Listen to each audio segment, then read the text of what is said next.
So we're on our way to the gym and we got ducked again, which apparently is what you get if you're part of the Jeep community. You get ducks. It's my second duck. First duck in there. What's it go? It is week 3 of marathon training. Unfortunately, I'm not running this week. I'm gonna take 1 to 2 weeks off. I'm gonna be doing the bike instead. Today I have a 6-mile run. I'm gonna do a 6-mile bike run instead. My shin muscle, the tibialis anterior, I don't know what's going on with it, but it's like when I'm running, I get to about 1.5, 2 miles, and it's like the muscle feels pumped out.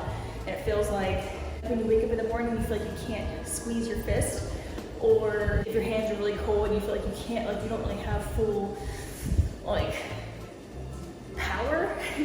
That's what that muscle starts to feel like, and it feels like my ankle and just the whole area just starts to feel a little weird, and the muscle just feels so pumped out with lactic acid kind of thing. So I'm gonna take a rest on the run and just focus on the bike ride instead. I'm gonna get these 6 miles done, and then I'm going to go into strength training. And today I'm gonna do a lower body session. So I will see you again on the strength training portion.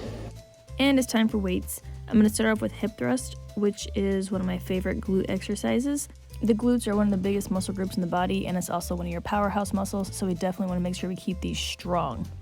I'm keeping my heels under my knees, but I have my knees flared out for more activation in the side glute muscles, and I'm also making sure to keep my upper body in a fixed position. I like to make sure to include at least one lateral movement in my workout routine for the day, and for this one I have lunges. I highly recommend adding at least one lateral movement pattern in your workout routine to strengthen your hips, as this movement pattern is not one that we generally use throughout the day. I then superset with these banded lateral walks, and these 2 exercises are going to work that side glute muscle, the glute medius, which is in charge of stabilizing your hips, especially during single leg activities. And with running being a single leg activity, I'm making sure that I'm strengthening these muscles.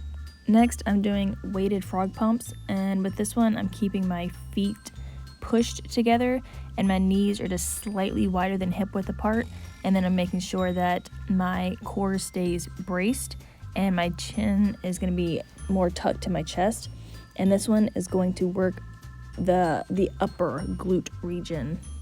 Finishing off, I'm doing these hamstring walks. This one is body weight, but it is deceptively challenging. Your hamstrings will be lit up during this one. It's just important to make sure that you keep your core braced so that you're not arching your lower back. You want to feel this only in your hamstrings and your glutes, but your hamstrings will be lit, and they are meant to be the star of the show here.